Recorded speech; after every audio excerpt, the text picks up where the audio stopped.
오늘은 불이 하늘에서 내려와, 불이 하늘에서 내려와 이 제목으로 하나님 말씀 전하겠습니다. 오늘부터 우리는 열왕기 하를 공부하게 됩니다. 우리 성경은 열왕기상 하로 나누어져 있지만 본래는 열왕기서 한 권이었고 히브리어로 기록되어 있었습니다. 그러다 주전 3세기에 구약의 히브리어 성경을 당시 지중해 세계의 공용어였던 헬라어로 번역을 한 72역 성경에서 열왕기상 하로 나누었고 그것이 오늘날까지 이어지고 있습니다. 이 72역은 70명이 번역을 했다고 해서 72역 성경이라고 부릅니다. 고대 문헌과 전승에 따르면 당시 12지파에서 각각 6명씩 성경학자들을 뽑아 72명이 모여서 번역을 했다고 합니다. 그래서 셉투아긴트 72역 성경이라고 부릅니다. 이 열왕기가 본래 한 권이었다고 하는 것은 열왕기상과 열왕기하의 주제가 같다는 것을 의미합니다. 우리는 열왕기상 강의 첫 시간에 열왕기서의 주제에 대해 살펴보았습니다. 다시 상기를 한다면 첫째가 열국의 왕들이 하나님의 말씀에 얼마나 순종했는가입니다. 열국의 왕들이 하나님의 말씀에 얼마나 순종했는가. 이 열왕기는 왕들의 기록이지만 세속적인 역사관으로 왕들을 평가하지 않습니다. 이 세속적인 역사관은 왕의 치적과 업적, 그 시대의 군사력과 국력, 또 경제와 문화 수준을 다루며 역사를 기록합니다. 하지만 열왕기는 그런 것에는 일절 관심이 없습니다.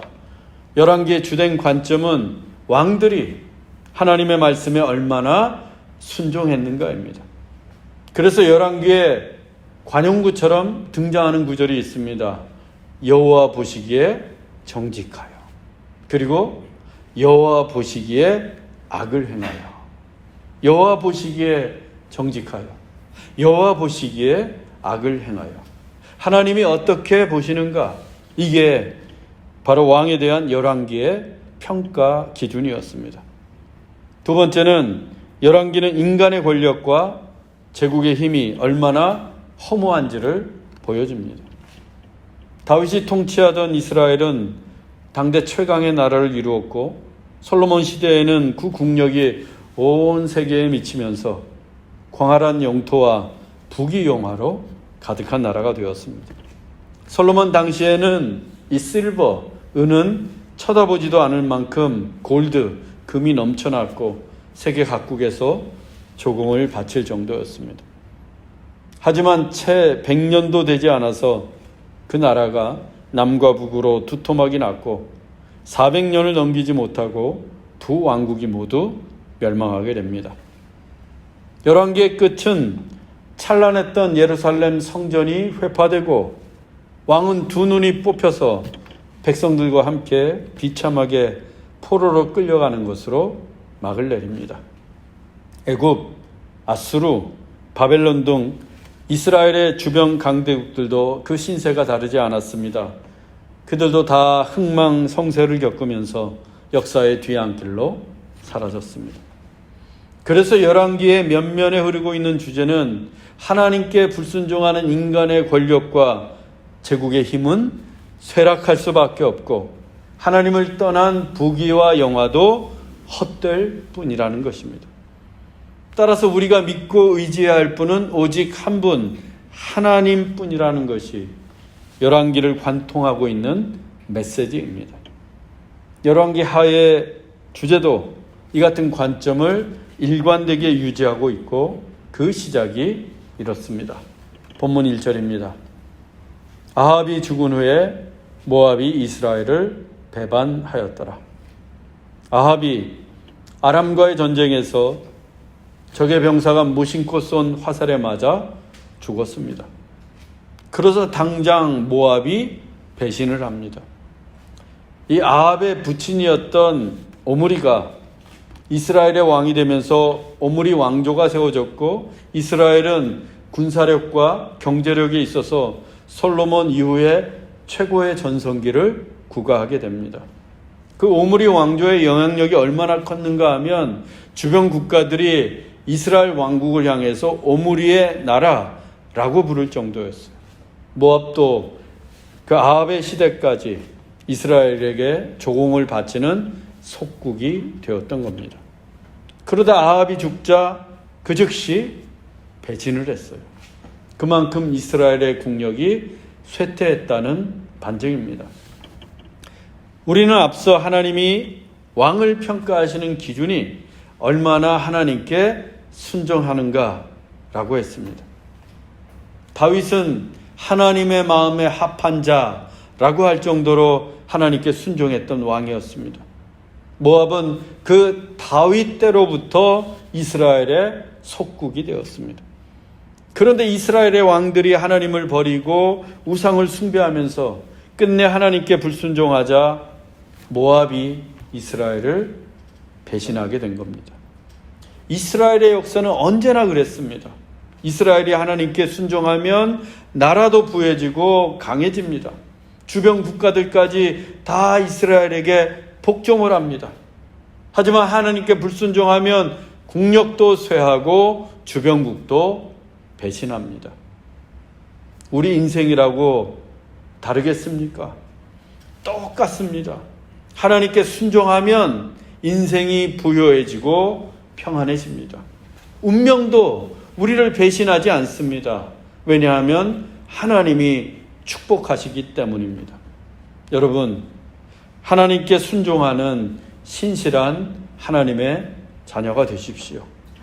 그래서 여러분의 삶을 부욕해 하시고 평안하게 하시는 하나님의 축복이 흘러넘치는 인생들이 되시기를 주님의 이름으로 축원합니다.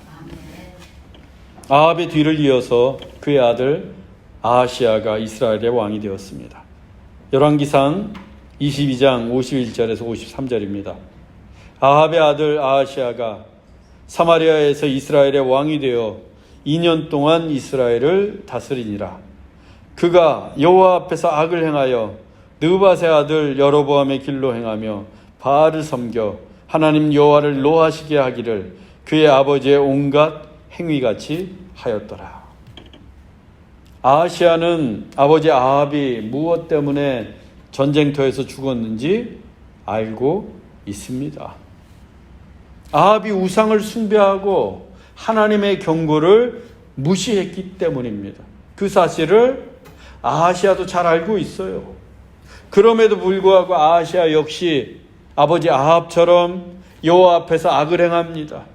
여로보암의 길로 행하면서 바알을 섬깁니다. 하나님을 노하시게 해요. 아버지의 죽음조차도 아하시야에게 교훈이 되지 못했던 겁니다. 그만큼 그 시대가 우상 숭배가 만연했던 시대였습니다. 그런데 본문은 아하시야가 이스라엘을 다스린 기간이 2년 동안이라고 합니다. 즉 그가 왕이 된 지 2년 만에 죽은 거예요. 한 나라의 왕이 되었는데 2년 만에 죽다니 얼마나 허망합니까? 그런데 그 죽음의 모양새도 짧은 재위 기간만큼이나 허망했습니다. 본문 2절입니다. 아하시야가 다락 난간에서 떨어져 병들매 사자를 보내며 그들에게 이르되 가서 에그론의 신 바알세붑에게 이 병이 낫겠나 물어보라 하니라. 아하시야가 다락 난간에서 떨어졌고 그로 인해 병이 들었습니다. 이 난간에서 떨어져 다친 거라면 어디가 깨어지거나 뼈를 다친 것인데 그러면 웬만하면 낫습니다. 어디가 깨지고 뼈가 부러진 거면 나아요.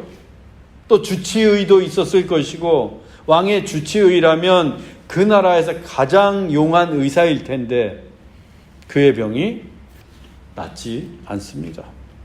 그래서 아하시야가 에그론의 신 바알세붑에게 사자를 보내어 자신의 병이 나을지 물어보라고 합니다. 이 에그론은 북이스라엘과 남유다 그 사이에 있는 블레셋 평원에 있는 성읍입니다. 옛 블레셋 국가 5대 성읍 중 하나예요. 이 성경을 읽어보면 블레셋의 5방백이란 표현이 나오는데 블레셋을 대표하는 5나라였고 그중 하나가 에그론이었습니다. 그 에그론 사람들이 숭배하던 우상이 바알세붑입니다. 이 바알세붑은 파리의 신을 뜻합니다. 플라이, 파리의 신이에요. 믿을 게 없어서 파리까지 믿는 그 시대였습니다. 이 고대 사람들은 바알세붑, 즉 파리를 신으로 숭배했는데 그것은 이 파리를 비롯한 날벌레들이 질병을 유발했기 때문입니다. 따라서 파리를 신으로 숭배하면 그 질병에서 벗어날 수 있다고 믿었던 거예요. 아시아도 자신의 병이 낫질 않자 바알세붑을 찾아가면 그 병이 나을 수 있을 거라고 믿었습니다. 물론 파리가 나쁜 균을 옮기면 질병이 생길 수 있어요. 하지만 그 파리가 병을 낫게 하는 신이 될 수는 없습니다. 파리는 그냥 파리, 날벌레일 뿐이에요. 파리가 아무리 떼를 지어 다니고 또 크기가 독수리만큼 크다고 해도 파리는 그냥 파리입니다. F킬러 한번 쏘면 죽는 파리예요. 결코 신이 될 수 없는 미물입니다. 즉 바알세붑은 인간의 무지함과 어리석음이 만들어낸 거짓 신이었어요. 아시아는 그 미물에 불과한 파리 신을 찾을 게 아니라 그 파리를 만드신 창조주 하나님을 찾아야 했습니다. 그런데 어리석게도 바알세붑을 찾았습니다. 그 소식을 하나님도 알게 되었어요. 본문 3절로 4절입니다. 여호와의 사자가 엘리야에게 이르되 너는 올라가서 사마리아 왕의 사자를 만나 이르기를 이스라엘에 하나님이 없어서 너희가 에그론의 신 바알세붑에게 물으러 가느냐. 그러므로 여호와의 말씀이 내가 올라간 침상에서 내려오지 못할지라 내가 반드시 죽으리라 하셨다 하라. 하나님이 가장 싫어하시는 것이 우상숭배예요. 우상숭배. 우상숭배하는 자는 하나님이 반드시 심판하십니다. 하나님은 엘리야에게 우상을 찾는 사마리아 왕의 사자에게 하나님의 말씀을 전하라고 하셨어요. 그 메시지는 두 가지였는데 첫째는 이스라엘의 하나님이 없어서 에그론의 신 바알세붑에게 물으러 가느냐라는 것이었고 두 번째는 아하시아가 침상에서 내려오지 못하고 반드시 죽을 것이라는 말씀이었습니다. 종종 예수 믿는 사람들도 때가 되면 전 보러 다니는 사람들이 있어요. 하나님이 없어서 전 보러 다녀요. 에그론, 이스라엘에 하나님이 없어서 에그론의 신 바알세붑에게 물으러 가느냐? 똑같은 거예요. 하나님이 없다고 생각하니까 점치러 다니고 또 자식 결혼할 때 보면 날짜를 잡아요. 날짜를 따집니다. 좋은 날을 따져요. 날씨 좋은 날을 따는 게 아니라 우상을 숭배하는 자들처럼 미신을 쫓아다니는 것처럼 그런 날짜를 따져요. 한국에서 숱하게 봤습니다. 신앙생활 10년, 20년 하고 장로 권사인데도 장명소 찾아가서 이름 짓고 날짜를 따지고 구역 예배 드리고 단체로 가서 전 보러 가요.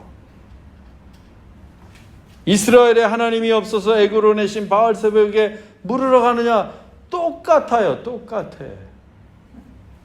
그런데 하나님 뭐라고 하셨어요? 아하시아에게 침상에서 내려오지 못하고 반드시 죽을 것이다.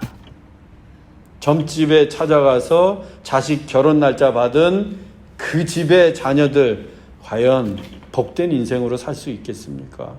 그 날짜에 결혼한 그 자녀를 하나님이 축복하시겠어요? 우상에게 받아온 그 날짜를 좋다고 결혼하잖아요. 그런데 어리석게도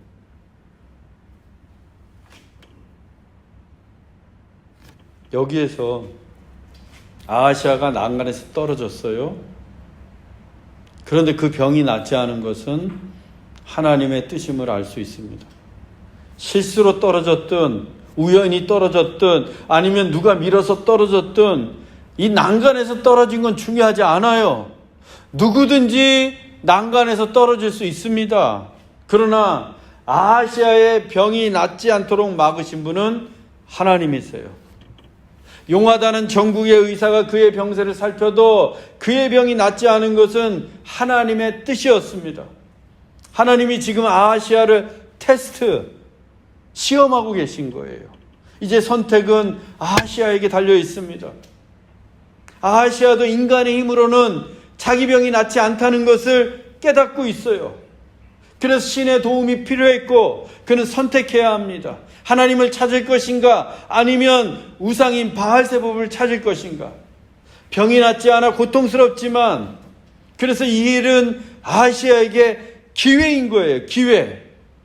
눈을 들어서 하나님을 찾고 하나님을 바라고 하나님을 찾을 수 있는 기회입니다. 그 하나님을 찾으면 나올 수 있습니다. 하나님을 찾으면 살 수 있어요. 하나님을 찾으면 길이 열립니다. 그런데 아하시아는 어리석게도 하나님이 아닌 바알세불 우상을 찾았습니다. 그는 기회를 놓쳤어요. 병이 낫고 살 길을 잃어버렸습니다. 여러분, 우리에게도 병이 생기고 또 실패하고 난간에서 떨어질 때가 있어요. 그게 우연이든 실수로든 아니면 남 때문이든 공경에 처할 수 있다는 겁니다. 그건 누구에게나 생길 수 있는 일이에요. 그런데 그때가 바로 테스트, 시험이고 찬스, 기회입니다. 그 어려움을 통해 하나님께서 우리를 시험하십니다. 하지만 우리에게는 그 시험이 기회예요. 하나님을 찾고 하나님을 만나는 기회입니다. 우리는 하나님을 찾아야 합니다. 여러분, 어려울 때, 실패했을 때, 병들었을 때 하나님을 찾아 살 길을 얻을 수 있기를 주님의 이름으로 축원합니다. 아하시아는 자신이 보낸 사자로부터 하나님의 말씀을 들었습니다. 그 말을 전하니가 털이 많고 허리에 가죽띠를 한 것으로 보아 엘리야 선지자가 분명했습니다. 그런데 그 엘리야 선지자가 내가 반드시 죽는다라고 했다는 거예요. 아무리 엘리야가 선지자라고는 하지만 아하시아 입장에서는 그 말이 기분 나쁩니다. 내가 반드시 죽으리라. 엘리야 괘씸해요. 감히 왕에게 반드시 죽는다니. 물론 그때 아하시아가 하나님을 믿었더라면 엘리야 선지자가 전한 그 말씀을 듣고 무릎 꿇고 당장에 참여했을 거예요. 그 옛날 다윗처럼 나단 선지자가 가서 하나님 말씀을 전하자 다윗은 무릎 꿇고 참여하잖아요. 하지만 그는 하나님이 아닌 우상을 숭배하는 자였어요. 엘리야가 전한 하나님의 경고를 무시합니다. 그래서 50부장과 군사 50명을 보내 당장 엘리야를 잡아오도록 했어요. 괘씸하게도 반드시 죽는다고 한 그 엘리야를 잡아서 죽이려고 했던 거예요. 본문 9절입니다. 50부장과 그의 군사 50명을 엘리야에게로 보내매 그가 엘리야에게로 올라가 본즉 산꼭대기에 앉아 있는지라.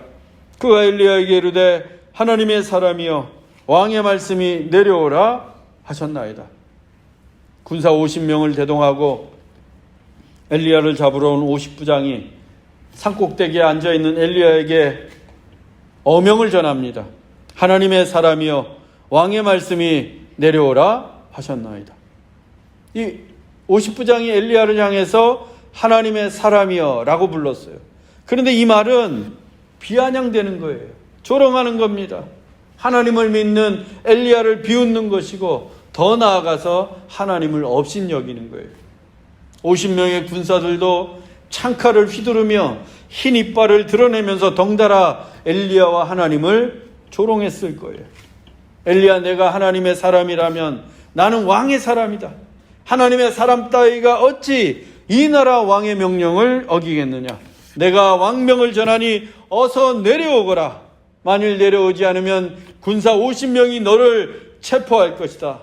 좋은 말로 할 때 내려와. 이랬던 겁니다. 그런데 내려온 것은 엘리야가 아니라 불이었어요. 본문 10절입니다. 엘리야가 50부장에게 대답하여 이르되 내가 만일 하나님의 사람이면 불이 하늘에서 내려와 너와 너의 50명을 살을지로다 하며 불이 곧 하늘에서 내려와 그와 그의 군사 50명을 살랐더라. 엘리야는 자신이 하나님의 사람임을 분명히 했습니다. 내가 만일 하나님의 사람이면, 이건 가정이나 추측이 아니에요. 자신이 하나님의 사람임을 컨펌, 확인해 주는 말입니다. 그리고 이어서 선포합니다. 불이 하늘에서 내려와 너와 너의 50명을 살을지로다. 너희가 감히 하나님을 조롱해 하늘에서 불이 내려와 너희 모두를 살을 것이다. 그 말이 떨어지기가 무섭게 불이 곧 하늘에서 내려와서 50부장과 그의 군사 50명을 불살랐습니다. 하나님을 망령되게 일컬으면 하나님의 진노가 떨어집니다. 하나님의 사람을 무시하는 것은 곧 하나님을 무시하는 겁니다. 하나님을 비웃고 하나님을 조롱했던 51명은 순식간에 불에 타 죽었습니다. 얼마나 무서운 일입니까? 얼마나 끔찍한 일이에요. 얼마나 무시무시한 하나님의 진노입니까? 이 정도면 아시아도 태도가 대번아 바뀌어야 하지 않겠습니까? 51명이 다 불에 타 죽었는데, 그런데 그 소식을 듣고도 아시아의 태도는 전혀 바뀌지 않았습니다. 하나님이 불을 내려 50부장과 50명의 군사들을 살으신 것은 아시아에 대한 경고였어요. 그런데도 아시아는 여전히 하나님의 경고를 무시합니다. 그리고는 또다시 50부장과 군사 50명을 뽑아서 엘리야에게 보냈어요. 결과는 같았습니다. 두 번째도 하늘에서 불이 내려와 50부장과 군사 50명을 불살랐습니다. 하지만 아하시아의 강팍한 태도는 여전했어요. 마치 하나님이 모세를 통해 애굽에 10가지 재앙을 내리실 때 바로의 태도가 변함없이 강팍했던 것과 똑같습니다. 그래서 아하시아가 세 번째로 50부장과 군사 50명을 엘리야에게로 보냅니다. 끝까지 하나님을 이겨보겠다는 오만이었어요. 그런데 이 세 번째 50부장은 달랐습니다. 본문 13절입니다. 셋째 50부장이 올라가서 엘리야 앞에 이르러 그의 무릎을 꿇어 엎드려 간구하여 이르되 하나님의 사람이여 원하건대 나의 생명과 당신의 종인 이 50명의 생명을 당신은 귀히 보소서. 셋째 50부장은 엘리야에게 내려오라 라는 왕명을 전하지 않았습니다. 아무리 왕명을 전해도 엘리야에게는 통하지 않는다는 것을 알았던 거예요. 앞선 두 번의 경험을 통해서 괜히 내려오라고 했다가 자기도 죽을 수 있습니다. 그래서 어떻게 합니까? 자기가 올라가요. 자기가 산꼭대기로.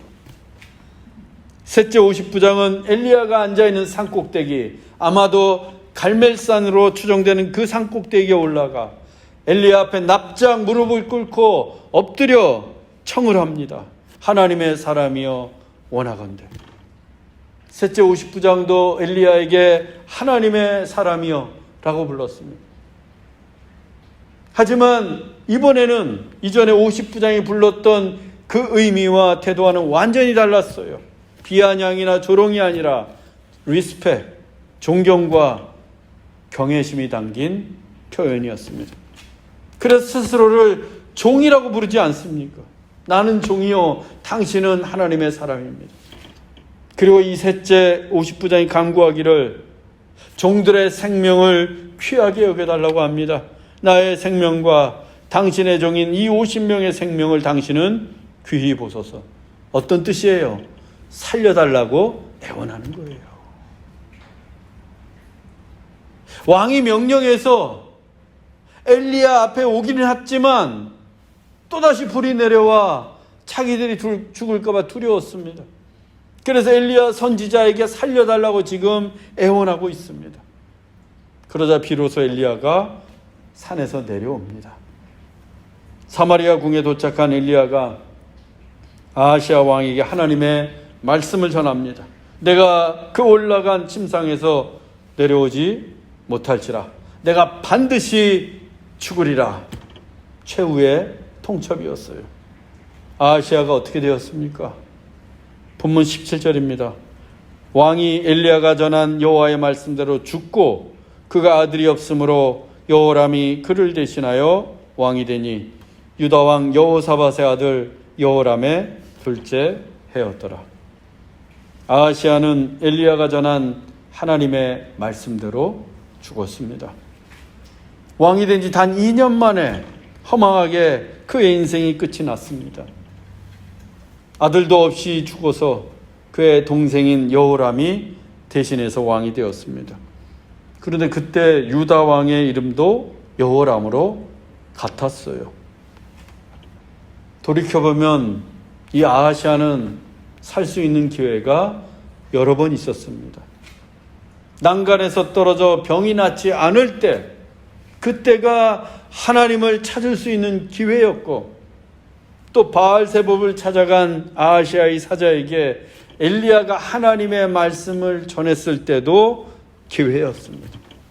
그리고 첫째 50부장을 보냈을 때, 둘째 50부장을 보냈을 때, 그래서 하늘에서 불이 내려와 모두 죽었을 때도 역시 기회였습니다.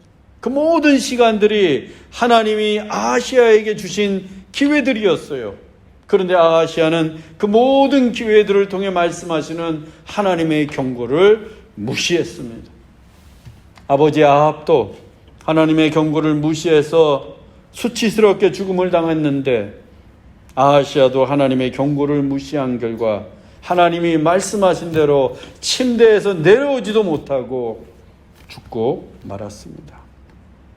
사랑하는 형제자매 여러분, 인생의 고난과 역경은 우리에게 찬스, 기회입니다. 하나님을 찾고 하나님을 만날 수 있는 기회입니다. 우리가 하나님을 찾으면 산소망이 생기고, 하나님을 만나면 하늘에서 불이 아니라 축복이 내려옵니다. 우리 모두 고난의 길에서 하나님을 찾음으로써 하늘의 축복과 산소망을 얻을 수 있기를 주 예수 그리스도의 이름으로 축원합니다. 아멘. 기도하겠습니다. 사랑의 하나님, 하나님이 보시는 인생은 하나님께 순종하는 사람인 줄로 압니다. 우리가 날마다 하나님께 순종하며 살게 하옵소서. 또한 우리가 인생에서 뜻하지 않은 질병과 고난과 실패와 어려움을 당할 수 있습니다.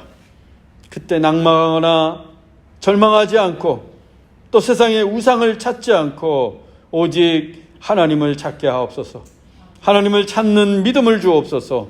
하나님을 찾으면 살 길이 열리고 산소망이 생길 줄로 믿습니다. 그래서 하늘에서 내려오는 축복과 은혜를 누리게 하옵소서.